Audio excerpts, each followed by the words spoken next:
आदरणीय शेर सिंह खून जी, किसान मोर्चा में प्रदेश के सह मीडिया प्रभारी आदरणीय जयलाल जी, किसान मोर्चा में ही जिला में उपाध्यक्ष शरद जी, पूर्व में हमारे बीडीसी के चेयरमैन रहे सुरजीत जी, भारतीय जनता पार्टी मासू जिला के उपाध्यक्ष पंचायत प्रधान ननखड़ी के उप प्रधान आदरणीय संतोष जी, स्वर्ण ठाकुर जी यहाँ पर उपस्थित है। किसान मोर्चा के अध्यक्ष भी यहाँ पर उपस्थित है, राजेंद्र जी है, अनीता जी है। ऐसे तमाम जिला के मंडल के मोर्चों के सभी पदाधिकारी, आप सभी का मैं एक बार, हमारे मंडल के महामंत्री जगदीश जी भी यहाँ पर उपस्थित है, आप सभी का इस बैठक में स्वागत करता हूँ, अभिनंदन करता हूँ। पूरी संगठन की जानकारी, योजनाएं, आने वाले समय में क्या क्या कार्यक्रम होने वाले हैं और संगठन की दृष्टि से आपके बहुमूल्य सुझाव भी यहाँ पर आ गए हैं। मुझे लगता है कि आपके सुझाव के आधार पर आने वाले समय में संगठन की गति देने का प्रयास होगा और जो जो सुधार संगठन में करने की आवश्यकता थी, आपके सुझाव के आधार पर मुझे लगता है कि आने वाले समय में करेंगे। इस तरह की अपेक्षा हम सभी को करनी चाहिए। लेकिन प्रश्न ये है कि आज जिस दौर में हम सभी लोग गुजर रहे हैं,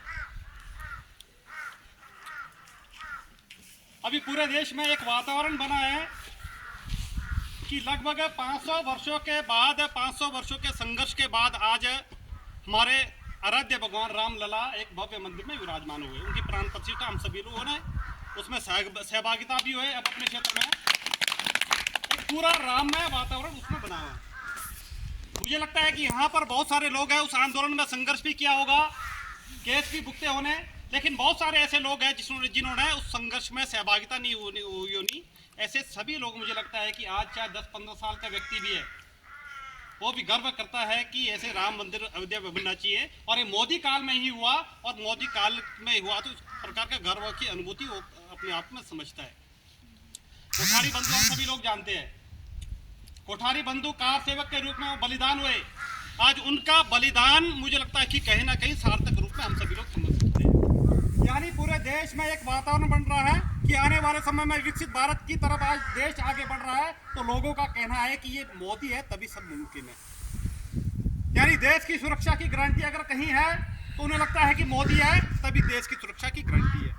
आज भारत आर्थिक दृष्टि से 5वां स्थान है और आने वाले समय में 3रा स्थान बन सकता है, तो उन्हें लगता है कि आने वाला मोदी है तभी सब मुमकिन है।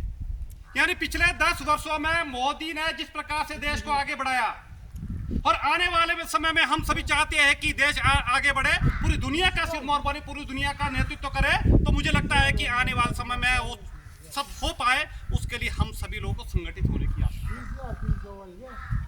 हम सभी भली भांति जानते हैं कि आने वाले कुछ महीनों में इस देश के अंदर पार्लियामेंट के चुनाव होने वाले हैं और यह भी तय है, एक आम नागरिक भी, एक गांव का व्यक्ति भी समझता है कि देश का प्रधानमंत्री के रूप में अगर किसी को चुनना है तो सबसे पहली अगर पसंद कोई है वो तो नरेंद्र मोदी है। एक बच्चा से पूछी गई तो नरेंद्र मोदी इस देश की पहली पसंद है और यह तय है कि प्रधानमंत्री वो बनने वाले हैं। लेकिन प्रश्न ये है कि हम सभी जो रामपुर विधानसभा क्षेत्र के सभी कार्यकर्ता है, सभी नागरिक है, कि हमारा भी कुछ योगदान होगा क्या उसमें?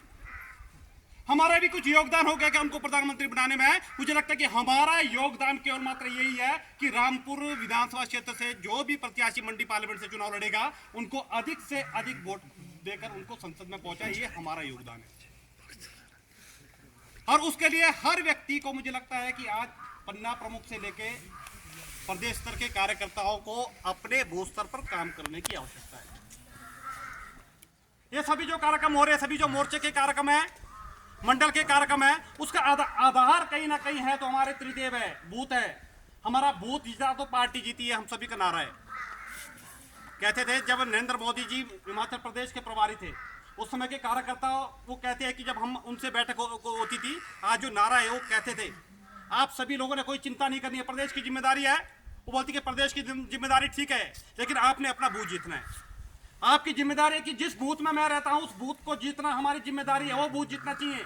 जब सभी कार्यकर्ता आप अपने बूथ की चिंता करेंगे तो मुझे लगता है कि हम अपना चुनाव भी जीतेंगे, हम विधानसभा जीतेंगे, संसद भी, पार्लियामेंट भी जीतेंगे। इस आधार पर आने वाले समय में हम सभी लोगों को अपने बूथ पर फोकस करना है। अभी जो कार्यक्रम आए 25 तारीख को मन की बात का कार्यक्रम है, मुझे लगता है कि बाबूराम जी ने बहुत अच्छा सुझाव दिया। त्रिदेव को सशक्त करना है।